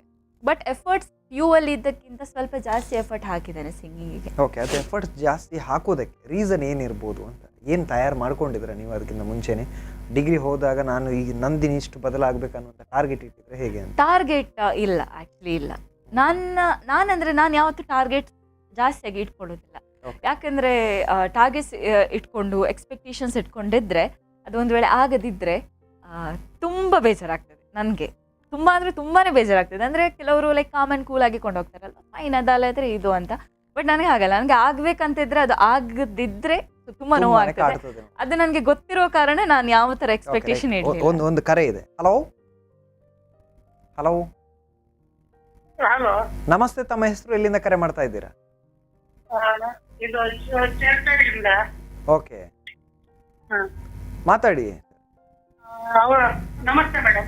ನಮಸ್ತೆ ನಮಸ್ತೆ ಸರ್. ನಂದಿನಿ ಅವರಿದ್ದಾರೆ. ಒಂದೊಳ್ಳೆ ಇದು ಹಾಡ್ ಹಾಡ್ಬೇಕಂತ ಹೇಳಿ ನಿಮ್ಗೆ ಯಾಕೆ ಇಂಟ್ರೆಸ್ಟ್ ಬಂತು ಅಂತ ಹೇಳಿ. ಸರಿ, ಯಾರಿದು ಹೆಸರು? ಸತೀಶ್ ಅಂತ. ಸತೀಶ್. ಓಕೆ. ಅಂದ್ರೆ ಯಾಕೆ ಇಂಟ್ರೆಸ್ಟ್ ಬಂತು ಅಂತ ಕೇಳ್ತಿದ್ದಾರೆ. ಹಾಡ್ಬೇಕಂತ ಇವಾಗ ಬೇರೆ ಕ್ಷೇತ್ರ ಈಗ ಸಂಗೀತ ಕ್ಷೇತ್ರದಲ್ಲಿ ತುಂಬಾ ಕಾಂಪಿಟೇಷನ್ ಎಲ್ಲ ಹೆಚ್ಚಲ್ವಾ? ಹೌದು. ನಿಮ್ಗೆ ಹಾಡ್ ಹಾಡ್ಬೇಕಂತ ಯಾಕೆ ಮನ್ಸು ಬಂತು? ಅಂದ್ರೆ ಒಂದು ಹಾಡ್ ಹಾಡ್ಬೇಕಂತ ಹಿಂದೆ ನಿಮ್ಮ ಮನೆಯಲ್ಲಿ ಯಾರಾದ್ರೂ ಮ್ಯೂಸಿಕ್ ಕಲ್ತಿರ್ಬೇಕು ಅಥವಾ ಯಾರಾದ್ರೂ ಒಬ್ರು ಕಲ್ತಿದ್ರೆ ಒಂದು ವಂಶದಿಂದ ವಂಶಕ್ಕೆ ಬರುತ್ತೆ, ಅಥವಾ ಒಂದು ಯಾರನ್ನು ನೋಡಿ ಕಲ್ತಿರ್ಬೇಕು, ಅಥವಾ ನಾವು ಒಂದು ನೋಡಿ ನಾನು ಸಹ ಕಲಿಬೇಕು, ನಾನು ಸಹ ಸಂಗೀತ ಕ್ಷೇತ್ರದಲ್ಲಿ ಏನಾದ್ರೂ ಒಂದು ಸಾಧನೆ ಮಾಡ್ಬೇಕು ಅನ್ನೋದೊಂದು ಮನಸ್ಸಿಗೆ ಬಂತ ಹೇಗೆ ಅಂತೇಳಿ ನನ್ನ ಪ್ರಶ್ನೆ. ಓಕೆ, ನನಗೆ ಸಿಂಗಿಂಗಲ್ಲಿ ಏನಾದರೂ ಸಾಧನೆ ಮಾಡಬೇಕಂತ ಇದ್ದದ್ದು ನನ್ನ ಮನೆಯವರಿಗೋಸ್ಕರ. ಯಾಕಂದರೆ ಅಷ್ಟು ಸಪೋರ್ಟ್ ಇದ್ದರು. ನನ್ನ ಅಜ್ಜಿ ನನ್ನ ಕ್ಲಾಸಿಗೆ ಹಾಕಿತ್ತು, ನಾನು ಆಗ ಕೂಡ ಹೇಳಿದೆ. ಸೊ ಅವರಿಗೊಂದು ಇದ್ದ ಇಂಟ್ರೆಸ್ಟ್ನ ಮೇಲೆ ನನಗೂ ಏನೋ ಒಂದು ಮಾಡಬೇಕು, ಇಷ್ಟೊಂದು ಸಪೋರ್ಟಿವ್ ಇದ್ದಾರೆ, ಈ ಸೈಡ್ ಒಂದು ಸ್ವಲ್ಪ ಏನಾದರೂ ಒಂದು ಸ್ವಲ್ಪ ಸಣ್ಣ ಮಟ್ಟದ ವಾಯ್ಸು ನನಗೆ ಇದೆ. ಸೊ ಎಲ್ಲ ಇರುವಾಗ ನಾನು ಯಾಕೆ ಟ್ರೈ ಮಾಡಬಾರ್ದು ಅಂತ ಒಂದು ಫೀಲ್ ಇತ್ತು. ಸೊ ಹಾಗಾಗಿ ನಾನು ಟ್ರೈ ಮಾಡಿದೆ ಸರ್. ಅಜ್ಜಿ ಸಂಗೀತ ಹಾಡ್ತಾರ? ಅಜ್ಜಿ ಅಂದರೆ ಅವರು ಟ್ರೈನ್ಡ್ ಅಲ್ಲ, ಅವರು ಕ್ಲಾಸಿಗೆಲ್ಲ ಹೋದ ಟ್ರೈನ್ ಅಲ್ಲ, ಬಟ್ ಅವರ ವಾಯ್ಸ್ ತುಂಬಾ ಚೆನ್ನಾಗಿದೆ. ಆ್ಯಂಡ್ ನನ್ನ ಮನೆಯಲ್ಲಿ ನನ್ನ ಮದರ್ಸ್ 4 ಜನ ಯಾರಿದ್ದಾರೆ, ಅವರ 4 ಜನರ ವಾಯ್ಸ್ ಕೂಡ ಆ್ಯಕ್ಚುಲಿ ಚೆನ್ನಾಗಿದೆ. ಓಕೆ. ಅಲ್ಲ, ನೀವು ಅವ್ರನ್ನ ಕರ್ಕೊಂಡು ಬರ್ಬೋದಿತ್ತಲ್ಲ ಅಜ್ಜಿಯನ್ನ? ಆ್ಯಕ್ಚುಲಿ ಸ್ಟುಡಿಯೋನ ಹೊರಗೆ ಇದ್ದಾರೆ ಅವರು. ಒಂದ್ಸಲ ನಮ್ದು ಕುಮಾರ್ ವಿಟ್ಲರ್ ಅವರ ಒಂದು ಮನವಿ, ಅವರನ್ನು ನಮ್ಮ ಮುಖಪುಟಕ್ಕೆ ತೋರಿಸಿ. ಯಾಕಂತ ಹೇಳಿದ್ರೆ ಇವತ್ತು ಹಿಂದಿನವರ ಸಂಗೀತ ಜ್ಞಾನ ಎಷ್ಟಿರುತ್ತೆ ಅಂತ ಹೇಳಿದ್ರೆ ನಮ್ಗೂ ಈಗ ಕಲ್ಪಿಸೋದಷ್ಟು ಜ್ಞಾನ ಬರೋದಿಲ್ಲ. ಅದನ್ನೇ ಮೊಮ್ಮಗಳು ಈಗ ಕಲ್ತ್ಕೊಂಡು ಬಂದಿದ್ದಾಳೆ ಸರ್. ಅವರು ನಾನು ಅವರಿಗೆ ಅಭಿನಂದನೆಯನ್ನು ಸಲ್ಲಿಸ್ತೇನೆ. ನಿಜ ನಿಜ ಸರ್, ಅವರಲ್ಲಿದ್ದಂತ ಹವ್ಯಾಸದಲ್ಲಿ ಅದೊಂದು ಒಳ್ಳೆ ಪ್ರತಿಭೆ ಆಗಿ ಮೊಮ್ಮಗಳು ಒಂದು ಒಳ್ಳೆಯ ವೇದಿಕೆಯಲ್ಲಿ ಬೆಳಿಬೇಕನ್ನುವಂತ ಆಸೆ ಇತ್ತು. ಅದನ್ನ ಇವತ್ತು ನಂದಿನಿ ಅವರ ಮೂಲಕ ಅವರು ಕಾಣ್ತಾ ಇದ್ದಾರೆ ಸರ್. ಹೌದೌದು, ನಿಜವಾಗಿ ಅಜ್ಜಿಗೆ ಈಗ ಖುಷಿ ಆಗ್ಬಹುದು. ನಿಜ, ಎಷ್ಟು ಖುಷಿ ಆಗುತ್ತೆ ಅಂತ ಹೇಳಿ ಮೊಮ್ಮಗಳಿಗಿಂತ ಅವರಿಗೆ ಖುಷಿ. ನಿಜ ನಿಜ ನಿಜ. ಸೊ ಅದಕ್ಕೋಸ್ಕರ ಅಲ್ಲ ಬರುವಾಗ ಸ್ಪಂದನ ಟಿವಿಯಲ್ಲಿ ನನ್ನ ಮೊಮ್ಮಗಳು ಬಂದಿದ್ದಾಳೆ ಅಂತ. ಹೌದು, ಬರುವಾಗ ಅಜ್ಜಿ ಜೊತೆಗೆ ಬಂದಿದ್ದಾರೆ ಅವರು. ನಿಜವಾಗಿ ಇದು ಎಲ್ಲರಿಗೂ ನಾನು ಎಲ್ಲರಿಗೂ ಇಷ್ಟೇ, ಹಿರಿಯರನ್ನು ಗೌರವಿಸಿ ಕಲಾವಿದರಾದವರು ಅವ್ರು ತುಂಬಾ ಒಳ್ಳೆ ಕೆಲಸ ಮಾಡಿದ್ದಾರೆ ನೋಡಿ, ಅಜ್ಜಿಯಲ್ಲೇ ಕರ್ಕೊಂಡು ಬಂದಿದ್ದಾರೆ. ನಿಜವಾಗಿ ನಂಗೆ ಬಹಳ ಖುಷಿ ಆಯ್ತು. ನೀವು ಎತ್ತರಕ್ಕೆ ಬರುತ್ತೀರಿ, ನೀವು ದೊಡ್ಡ ಸಾಧನೆ ಮಾಡ್ತೀರಿ ನೋಡಿ, ನಾನು ಅಭಿನಂದನೆಗಳನ್ನು. ಧನ್ಯವಾದ ಸತೀಶ್ ಅವರೇ, ಧನ್ಯವಾದ. ಪ್ರೀತಿ ಇಟ್ಟು ಕರೆ ಮಾಡಿದ್ರು ಕೂಡ ಮುಖ್ಯವಾಗಿ ಅಜ್ಜಿ ಜೊತೆಗೆ, ಅಂದ್ರೆ ಅಜ್ಜಿಯಲ್ಲಿ ಕೂಡ ಗಾಯನದ ಪ್ರತಿಭೆ ಇತ್ತು, ಅದ್ರ ಬಗ್ಗೆ ಮಾತನಾಡಿದ್ರು. ಜೊತೆಗೆ ಅಜ್ಜಿಯನ್ನ ಕರ್ಕೊಂಡು ಬಂದ್ರಲ್ಲ, ಅದು ಅವ್ರಿಗೆ ತುಂಬಾನೇ ಖುಷಿ ಕೊಡ್ತು ಅವರಿಗೆ. ಆ ಪ್ರೀತಿ ಬಾಂಧವ್ಯ ಬೇಕಾಗುತ್ತೆ. ಅವ್ರು ಯಾಕೆ ಹೇಳುದು ಅಂತ ಹೇಳಿದ್ರೆ, ಇತ್ತೀಚಿನ ದಿನಗಳನ್ನು ಗಮನಿಸುವಾಗ ಸಾಮಾನ್ಯವಾಗಿ ಯುವ ಜನತೆ ಅನ್ನುವಂಥದ್ದು ತಂದೆ ತಾಯಿಯೋ ಅಥವಾ ಫ್ಯಾಮಿಲಿ ಅಂತ ಬಂದ ಇಂಟ್ರೆಸ್ಟಲ್ಲಿ ಇರೋದಿಲ್ಲ, ಅಷ್ಟೊಂದು ಗಂಭೀರತೆ ಇರೋದಿಲ್ಲ. ಆದರೆ ಇದೆಲ್ಲ ಸ್ಫೂರ್ತಿಯ ಕಥೆಗಳಾಗಿರ್ತವೆ, ಸ್ಫೂರ್ತಿಯ ನಿದರ್ಶನಗಳಾಗಿ ನಮ್ಮ ಮುಂದೆ ನಿಲ್ತವೆ ಅಂತ. ನಾವು ಈಗಾಗಲೇ ನಿಮ್ಮ ಸಿಂಗಿಂಗ್ನ ಜರ್ನಿ ಬಗ್ಗೆ ಮಾತನಾಡ್ತಾ ಇದ್ವಿ. ಡಿಗ್ರಿ ಅನ್ನುವಂಥ ವೇದಿಕೆ ಬರುತ್ತೆ, ಅಲ್ಲಿ ಪದವಿ ಶಿಕ್ಷಣ ಅಂತ ಬಂದಾಗ ಕಾಂಪಿಟೇಷನ್ ಅದೇ ರೀತಿಯಲ್ಲಿ ಇರ್ತದೆ. ಸೊ ವೇದಿಕೆಗಳು ಕೂಡ ಹಾಗೆ ಇರ್ತವೆ. ಸೊ ಏನು ಬದಲಾಯಿತು ನಿಮ್ಮ ಜೀವನದಲ್ಲಿ ಆ ವೇದಿಕೆಗಳಿಂದ? ಡಿಗ್ರಿಯಲ್ಲಿ ಅಂದರೆ ಮ್ಯೂಸಿಕಲ್ ಡೇ ಅಲ್ಲಿ ಕೂಡ ಮಾತಾಡುವ. ನಂದಿನಿ, ಇನ್ನೊಂದು ಕರೆ ಇದೆ. ಹಲೋ ಹಲೋ ಹಲೋ, ನಮಸ್ತೆ. ತಮ್ಮ ಹೆಸರು, ಎಲ್ಲಿಂದ ಕರೆ ಮಾಡ್ತಾ ಇದ್ದೀರಾ? ನಮ್ಮ ಹೆಸರು ನಂದಿನಿ ಅವರ ಹೇಳ್ಬೋದಲ್ಲ? ನಂದಿನಿ ಅವರು ಹೇಳ್ಬೋದಲ್ಲ ಅಂತ ಹೇಳ್ತಾ ಇದ್ದಾರೆ, ಹೇಳಿ. ಹಾಯ್ ನಂದು. ಹಾಯ್. ಗೊತ್ತಾಯ್ತಾ ಯಾರಂತ? ಮಮತಾ? ನೋವೇ, ಚಾನ್ಸೇ ಇಲ್ಲ.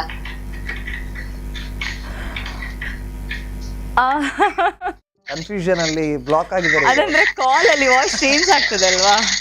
ಓ ಹಾಗೆ. ಓ ವಿದ್ಯಾಕ. ಹಾ, ಹಲೋ, ನಮಸ್ತೆ. ಹಾ ನಮಸ್ತೆ. ಹೇಗಿದ್ದೀರಾ? ಹಾ, ನಾ ಚೆನ್ನಾಗಿದ್ದೀನಿ. All the best Nandini. Thank you ಅಕ್ಕ. ಇರ್ಲಿ ನಿಮ್ ಜರ್ನಿ. Thank you so much. ತುಂಬಾ ಖುಷಿ ಆಯ್ತು ನಿಮ್ಮನ್ನ ನಿಜವಾಗ್ಲೂ ನೋಡಿ. ಥ್ಯಾಂಕ್ ಯು ಅಕ್ಕ, thank you so much. Support ಹೀಗೆ ಮಾಡ್ತಾ ಇರಿ. ಸಪೋರ್ಟ್ ಯಾವಾಗ್ಲೂ ಇರುತ್ತೆ ನನಗೆ. ಓಕೆ, Thank ಅವ್ರು you, ಗೆಸ್ thank you, ಮಾಡಿದ್ರೆ sir. ಹೇಗೆ ಅನಿಸ್ತು ನಿಮಗೆ ಮೇಡಮ್?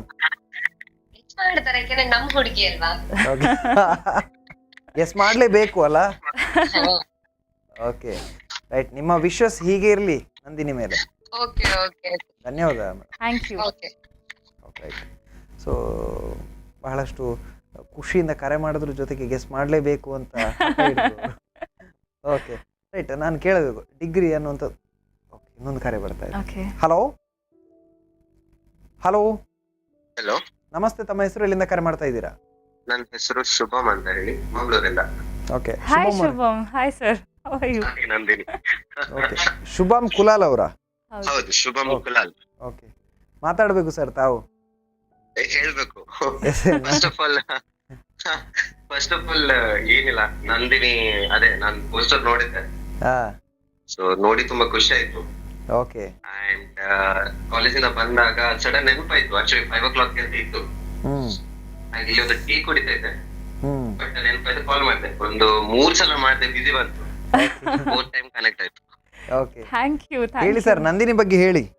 ನಂದಿನಿ ಬಗ್ಗೆ ಹೇಳಿಕ್ಕೆ ಏನಿಲ್ಲ. ಆಕ್ಚುಲಿ ಅನ್ಎಕ್ಸ್ಪೆಕ್ಟೆಡ್ ಆಗಿ ಮೀಟ್ ಆಗಿತ್ತು ನಂದಿನಿ ಅವರನ್ನ. ಹ್ಮ್ ಒನ್ ಆಫ್ ದ ಶೋಸ್ ಇದು ನಮ್ಮ ಟಿವಿ ಸೂಪರ್ ಸಿಂಗರ್.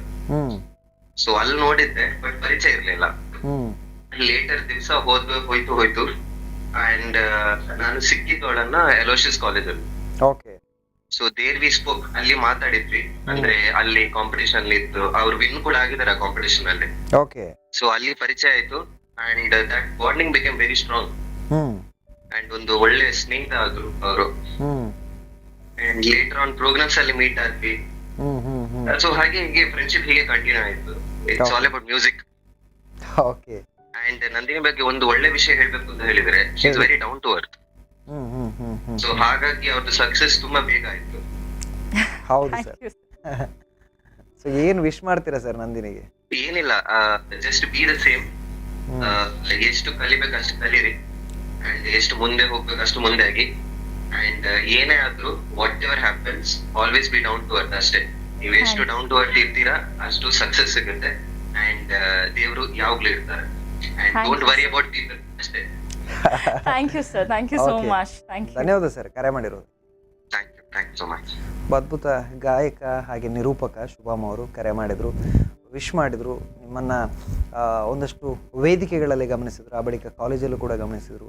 ಹಾಗೇನೇ ಇದ್ದಾರೆ, ಒಳ್ಳೆಯ ಸ್ವಭಾವ ಚೆನ್ನಾಗಿದೆ, ಹೀಗೆ ಇರಬೇಕನ್ನುವಂಥ ವಿಷಯವನ್ನು ತಿಳಿಸ್ಕೊಟ್ರು.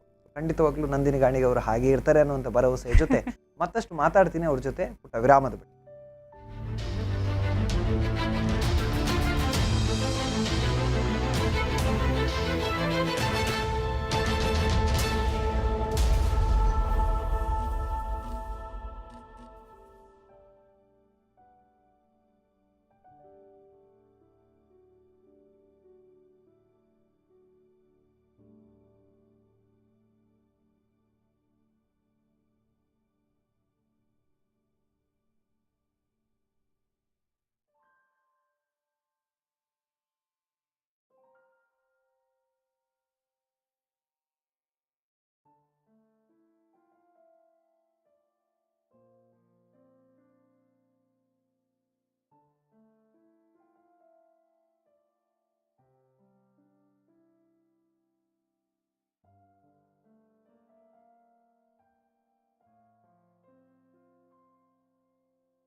ವಿರಾಮದ ಬಳಿಕ ಮತ್ತೆ ಪ್ರತಿಭೆಯ ಪ್ರತಿ ಹೆಜ್ಜೆ ವಿಶೇಷ ನೇರ ಪ್ರಸಾರ ಕಾರ್ಯಕ್ರಮಕ್ಕೆ ಸ್ವಾಗತ. ನಂದಿನಿ ಗಾಣಿಗ ರಾಯಿ ಅವರು ನಮ್ಮ ಜೊತೆಗಿದ್ದಾರೆ. ಮಾತನಾಡ್ತಾ ಇದ್ವಿ ಅವರ ಜರ್ನಿ ಬಗ್ಗೆ. ಏನು ಡಿಗ್ರಿ ಎಜುಕೇಷನ್ ಅನ್ನುವಂಥ ತುಂಬಾ ಸ್ಪೆಷಲ್ ಅಂತ ಹೇಳಿ ಯಾವ ರೀತಿಯ ವೇದಿಕೆಗಳೆಲ್ಲ ಸಿಕ್ತು ಅಂತ ಪಟ್ಪಟ ಹೇಳ್ತು.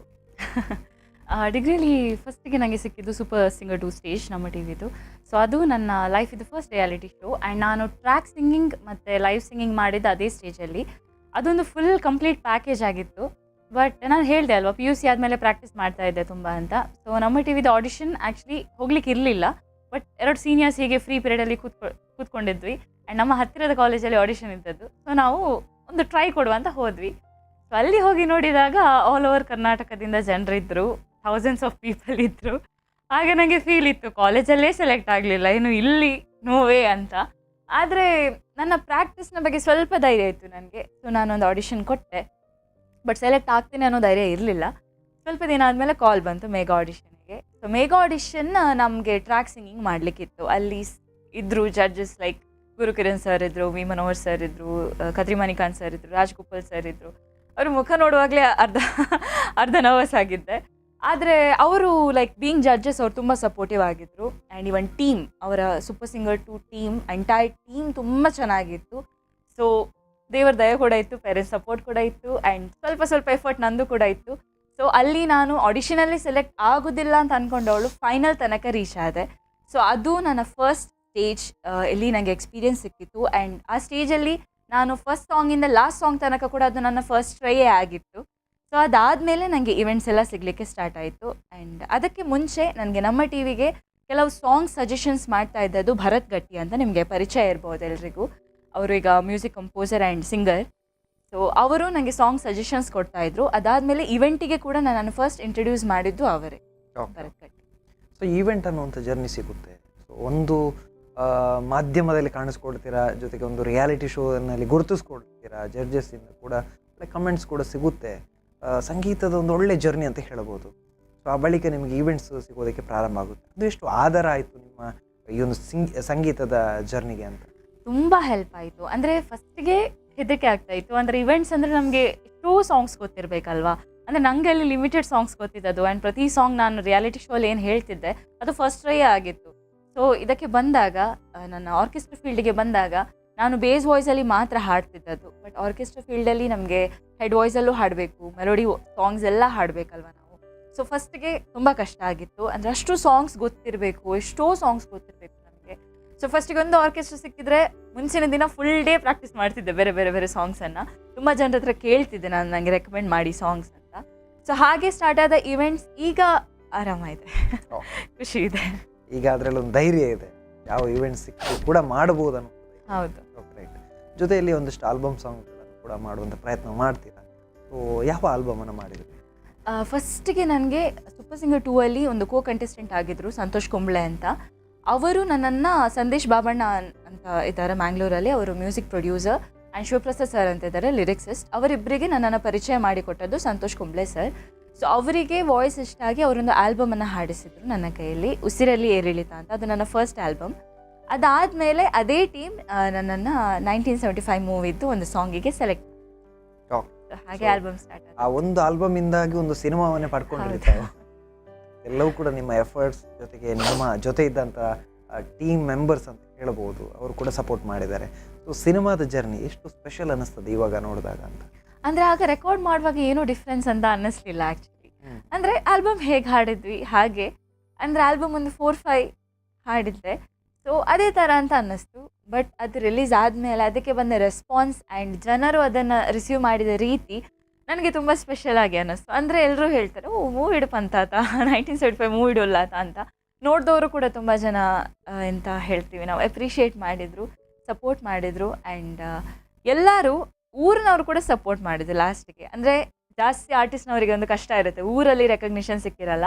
ಬಟ್ ನಾನು ಇವೆಂಟ್ ಫೀಲ್ಡಿಗೆ ಬಂದ ಮೇಲೆ ನನ್ನ ಊರಲ್ಲಿ ರೆಕಗ್ನಿಷನ್ ಕೂಡ ಜಾಸ್ತಿ ಆಯಿತು. ತುಂಬ ಜನ ರೆಕಗ್ನೈಸ್ ಮಾಡಿದ್ರು. ಆ್ಯಂಡ್ ಈಗ ಊರಿನ ಇವೆಂಟ್ಸ್ ಯಾವುದೆಲ್ಲ ಇರುತ್ತೆ ಎಲ್ಲದಕ್ಕೂ ಒಂದು ಇನ್ವೈಟ್ ಮಾಡ್ತಾರೆ. ಓಕೆ, ಇದಕ್ಕಿಂತ ಬೇರೆ ದೊಡ್ಡ ಖುಷಿ ಬೇರೆ ಇಲ್ಲ ಅಂತ ಹೇಳ್ಬೋದು. ಇನ್ನು ನಾನು ಕೇಳಬೇಕು, ನಾವು ಆ ಸಾಂಗನ್ನು ಅಬ್ಸರ್ವ್ ಮಾಡಿದ ಬಳಿಕ ಅಂದರೆ ಅಲ್ಲಿ ಎಲ್ಲರೂ ಕೂಡ ಅದ್ಭುತ ಗಾಯಕಿ ಇದ್ದಾರೆ, ಉದಯೋನ್ಮುಖ ಗಾಯಕಿ ಎಂಟ್ರಿ ಕೊಟ್ಟರು ಸ್ಯಾಂಡಲ್ವುಡ್ಗೆ ಅನ್ನುವಂಥ ಆ ರೀತಿಯ ಕಮೆಂಟ್ಸ್ಗಳೇ ಜಾಸ್ತಿ ಇತ್ತು. ಚೆನ್ನಾಗಿದೆ ವಾಯ್ಸ್, ಏನೋ ಡಿಫ್ರೆನ್ಸ್ ಇದೆ ವಾಯ್ಸಲ್ಲಿ ಅಂತ. ಸೊ ಆ ಕಮೆಂಟ್ಸ್ಗಳು ನಿಮ್ಮನ್ನು ಎಷ್ಟು ಇನ್ಸ್ಪೈರ್ ಮಾಡ್ತು ಅಂತ? ನನಗೆ ಪ್ರತಿ ಕಮೆಂಟ್ ಖುಷಿ ಆಗ್ತಿತ್ತು ಓದುವಾಗ.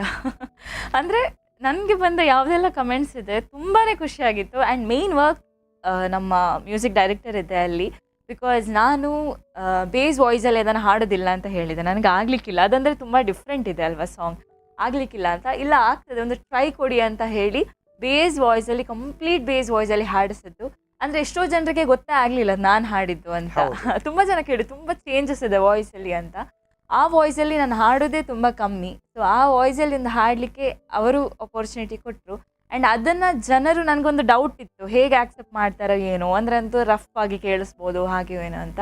ಆದರೆ ಜನರು ಕೂಡ ಅದನ್ನು ಅಷ್ಟೇ ಪ್ರೀತಿಯಿಂದ ಆಕ್ಸೆಪ್ಟ್ ಮಾಡಿದ್ದಾರೆ. ಸೊ ಪ್ರತಿ ಕಮೆಂಟು ನನಗೆ ಅಷ್ಟೇ ಖುಷಿ ಕೊಡ್ತಿತ್ತು, ನಾನು ಎಲ್ಲದಕ್ಕೆ ಲೈಕ್ ಮಾಡ್ತಿದ್ದೆ. Okay, right. ಸೊ ಮನೆಯವರು ಏನು ಹೇಳಿದರು? ಒಂದು ಸಿನಿಮಾದಲ್ಲಿ ಹಾಡಿದ್ರು ಮಗಳು ಅಥವಾ ಮೊಮ್ಮಗಳು ಅಥವಾ ಮನೆ ಮಗಳು ಅಂತ ಎಲ್ಲರೂ ಪ್ರೀತಿಸ್ತಾರೆ ನಿಮ್ಮ ಮನೆಯವರು. ಸೊ ಹಾಗಾಗಿ ಏನು ಅನ್ಕೊಂಡ್ರು? ತುಂಬ ಪ್ರೌಡ್ ಫೀಲ್ ಮಾಡ್ತಾರೆ ನಮ್ಮ ಮನೆಯಲ್ಲಿ. ಅಂದರೆ ನನ್ನ ಹತ್ರ ಬಂದು ಅಂತ ಯಾರು ಹೇಳಲ್ಲ ಆ್ಯಕ್ಚುಲಿ, ಓ ನೀನು ಹಾಗೆ ಮಾಡಿ ಹೀಗೆ ಮಾಡಿ ಅದೇನು ಹೇಳಲ್ಲ. ಬಟ್ ಅವರ ಪರ್ಸ್ನಲ್ ಎಫರ್ಟ್ಸ್ ನೋಡಿದ್ರೆ ಅವರ ಇದ್ದ ಕಾಂಟ್ಯಾಕ್ಟ್ಸ್ಗೆಲ್ಲ ಶೇರ್ ಮಾಡ್ತಾರೆ ಅವರು. ಆ್ಯಂಡ್ ಅವರು ಸ್ಟೇಟಸ್ ಹಾಕ್ತಾರೆ. ಅದು ಅಂದರೆ ಅವರು ಸೆಲೆಬ್ರೇಟ್ ಮಾಡ್ತಾರೆ ನನ್ನ ಒಂದು ಏನೋ ಒಂದು ಸಣ್ಣ ಸಕ್ಸಸ್ ಆದರೂ ಸೆಲೆಬ್ರೇಟ್ ಮಾಡ್ತಾರೆ. ಆ್ಯಂಡ್ ನನ್ನ ಮನೆಯವರಂತೂ ನನ್ನದೊಂದು ಎಲ್ಲಿ ಕಾಂಪಿಟೇಷನ್ಸಲ್ಲಿ ಪ್ರೈಸಸ್ ಎಲ್ಲ ಸಿಕ್ಕಿದ್ರು ಅದನ್ನು ಎಲ್ಲ ಅಂದರೆ ತುಂಬ ಸಪೋರ್ಟಿವ್ ಆಗಿ ಶೇರ್ ಮಾಡ್ತಾರೆ. ಇದು ಒಂದು ರೀತಿ ನಿಮಗೆ ಶಕ್ತಿ ತುಂಬುತ್ತೆ, ಅಂದರೆ ಈ ರೀತಿಯ ಸಪೋರ್ಟ್ ಸಿಸ್ಟಮ್ ನಿಮ್ಮ ಮನೆಯಲ್ಲಿ ಇರುವಾಗ. ಇನ್ನು ಆ ಒಂದು ಸಿನಿಮಾದ ಆಫರ್ ಬಳಿಕ ನಿಮ್ಮ ಸಿಂಗಿಂಗ್ ಜರ್ನಿ ಅನ್ನುವಂಥದ್ದು ಮತ್ತಷ್ಟು ಓಪನ್ ಅಪ್ ಆಯ್ತಾ, ಹೇಗೆ ಅಂತ? ಹೌದು, ಅಂದರೆ ಇವೆಂಟ್ಸ್ ಸಿಗ್ತಾ ಇದೆ ಈಗ ಕೂಡ. ಆ್ಯಂಡ್ ಅದಾದಮೇಲೆ ಬ್ಲ್ಯಾಕ್ ಟೈಗರ್ಸ್ ಅಂತ ಒಂದು ಮೂವಿ ಆಗ್ತಾ ಉಂಟು ಈಗ. ಅದರಲ್ಲೂ ಅದು ತುಳು ಮೂವಿ, ಅದರಲ್ಲೂ ಒಂದು ಅಪರ್ಚುನಿಟಿ ನನಗೆ ಸಿಕ್ಕಿತ್ತು. ಅದು 1975 ಸಾಂಗ್ ಆದಮೇಲೆ. ಸೂಪರ್. ಇನ್ನಷ್ಟು ಸಿಗುವಂಥ ಸಾಧ್ಯತೆಗಳಿದೆ, ಯಾಕಂದರೆ ನಿಮ್ಮ ಧ್ವನಿ ಅನ್ನುವಂಥದ್ದು ಇವತ್ತು ಕನ್ನಡ ಸಿನಿಮಾ ರಂಗ, ತುಳು ಸಿನಿಮಾ ರಂಗ ಗುರುತಿಸ್ಕೊಂಡಿದೆ. ಇನ್ನಷ್ಟು ಸಿಗುವಂತಾಗಲಿ ಅನ್ನುವಂಥ ಆಶಯ ನಮ್ಮದಾಗಿರ್ತದೆ. ಸೊ ಟೋಟಲ್ ಆಗಿ ನಿಮ್ಮ ಒಂದು ಈ ಸಿಂಗಿಂಗ್ ಜರ್ನಿಯನ್ನು ಒಂದು ಸಲ ತಿರುಗಿ ಬಂದು ನೋಡ್ತಾ ಬಂದರೆ, ನಿಮ್ಮ ಕಾಂಪಿಟೇಷನ್ಸ್ ಆಗಿರ್ಬೋದು, ಕಾಲೇಜ್ ಡೇಸ್ ಆಗಿರ್ಬೋದು, ಸೊ ಏನು ಅನ್ನಿಸ್ತದೆ ನಿಮ್ಮ ಜರ್ನಿ ಬಗ್ಗೆ ನಿಮಗೆ? ನನ್ನ ಜರ್ನಿ ಬಗ್ಗೆ ನನಗೆ ಖುಷಿ ಆಗ್ತದೆ, ತುಂಬಾ ಖುಷಿ ಆಗ್ತದೆ. ಅಂದರೆ ಒಂದು ವರ್ಡ್ ಹೇಳೋದಿದ್ರೆ ಹ್ಯಾಪಿನೆಸ್ ಅಂತಲೇ ಹೇಳ್ಬೋದು. ತಿರುಗಿ ನೋಡಿದಾಗ ಹೌ ಬ್ಯೂಟಿಫುಲ್ ಇಟ್ ವಾಸ್ ಅಲ್ಲ ಅಂತ. ಅಂದರೆ ಕೆಲವೊಂದ್ಸಲ ತುಂಬ ಬೇಜಾರಾಗಿದೆ. ಅಂದರೆ ಯಾವಾಗ ನಾನು ರಿಜೆಕ್ಟ್ ಆಗಿದ್ದೀನಿ ಆ್ಯಂಡ್ ಕೆಲವು ಸಾಂಗ್ಸ್ ನನಗೆ ಹಾಡ್ಲಿಕ್ಕೆ ಆಗಿರಲಿಲ್ಲ. ಆ್ಯಂಡ್ ಕೆಲವು ಈವೆಂಟ್ಸಲ್ಲಿ ಕೆಲವು ಸಾಂಗ್ಸ್ ಹೇಳ್ತಾರೆ ಅದನ್ನು ಹಾಡಿ, ಬಟ್ ಆಗೋದಿಲ್ಲ, ಹೈ ಪಿಚ್ ಅದು ಲೈಕ್ ಫಸ್ಟಿಗೆಲ್ಲ ಧೈರ್ಯ ಇರಲಿಲ್ಲ ಫಸ್ಟಿಗೆ ಈವೆಂಟಿಗೆ ಹೋದಾಗ. ಸೊ ಅದೆಲ್ಲ ಆದಾಗ ನನಗೆ ಫೀಲ್ ಆಗ್ತಿತ್ತು ಕಿ this is not my cup of tea, ನನಗೆ ಆಗ್ಲಿಕ್ಕಿಲ್ಲ ಇದು ಅಂತ.